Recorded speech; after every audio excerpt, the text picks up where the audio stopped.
In the heart of the greatest empire on earth, a warrant has been signed. The law is unchangeable, the king is unpredictable, and the enemy is standing right inside the throne room. But what the empire doesn't know is that a young orphan with a hidden name and a secret faith has been placed in the belly of the beast. Our story begins not with Esther, but with a kingdom of unparalleled splendor. A realm so vast it stretched across 127 provinces, from the scorching deserts to the distant jewel-toned seas. At its heart lay Susa, the glittering capital, home to King Xerxes, a monarch of immense power and at times even greater capriciousness. King Xerxes, also known as Ahasuerus, was hosting a feast, not just any feast, but a spectacle spanning 180 days for his nobles, followed by another week-long banquet for the entire city. Imagine the rivers of wine, the mountains of food, the dazzling displays of wealth designed to showcase the king's glory and power. As the wine flowed freely on the seventh day of the final feast, King Xerxes, his mind clouded by drink, had a sudden ill-conceived idea. He wanted to parade his queen, Vashti, before his drunken guests, not merely to introduce her, but to showcase her beauty, perhaps even strip her of her royal dignity. But Queen Vashti was no mere ornament. She possessed a dignity and courage that defied the king's drunken command. She refused.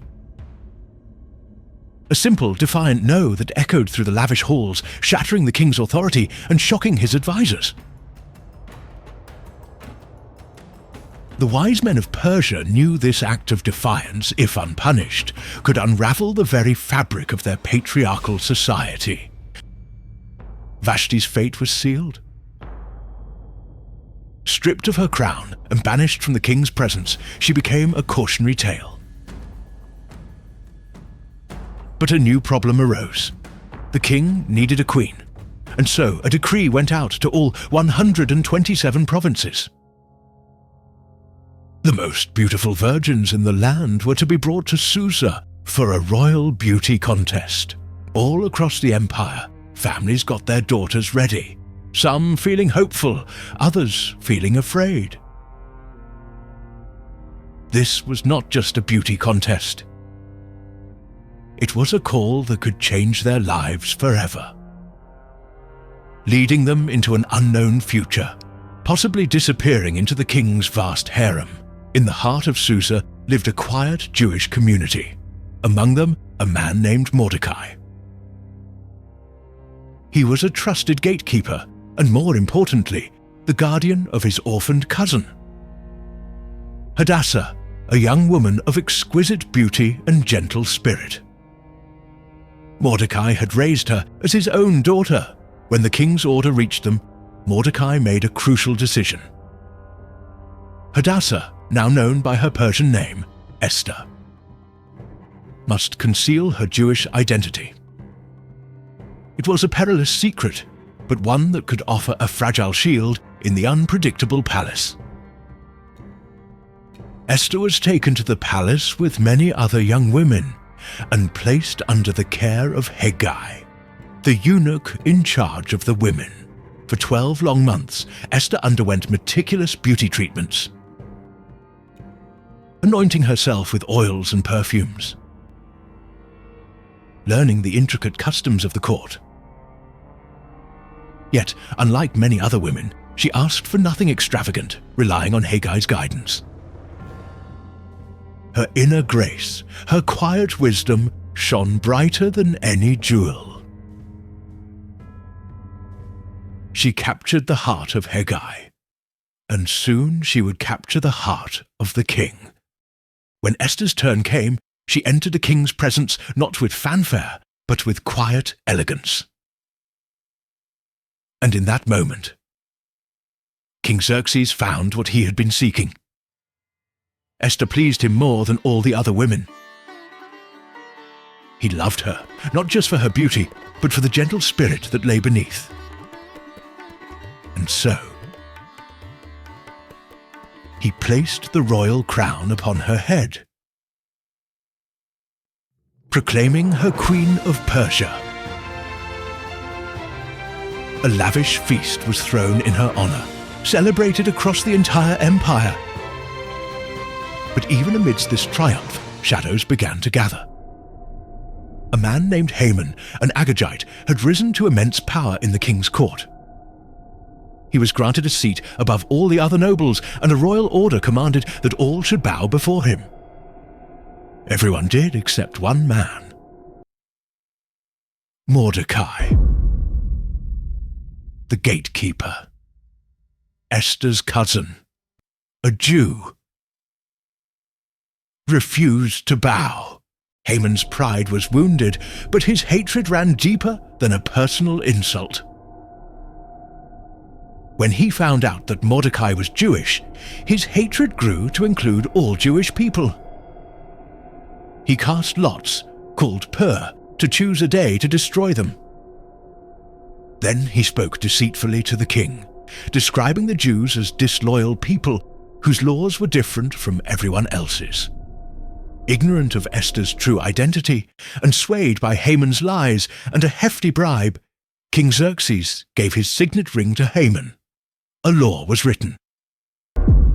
On the 13th day of the 12th month, all Jews, men, women, and children, in all 127 provinces were to be annihilated, their property plundered.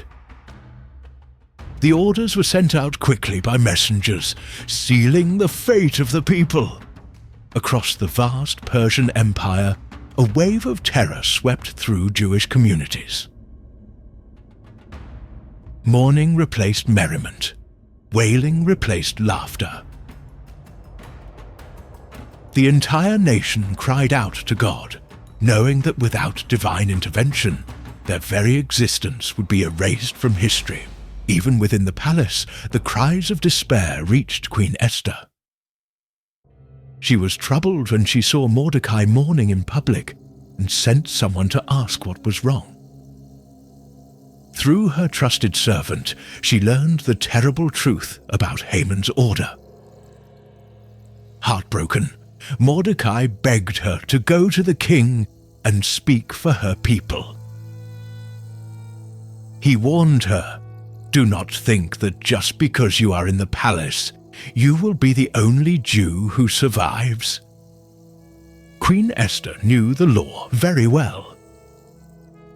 Anyone who went to see the king without being invited could be put to death, unless the king held out his golden scepter and spared them. She had not been called to the king for 30 days. Going to him without being summoned could put her life in danger. But Mordecai's final words struck her heart.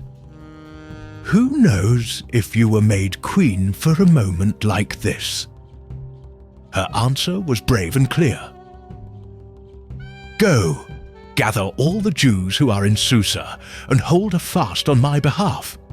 Do not eat or drink for 3 days, night or day.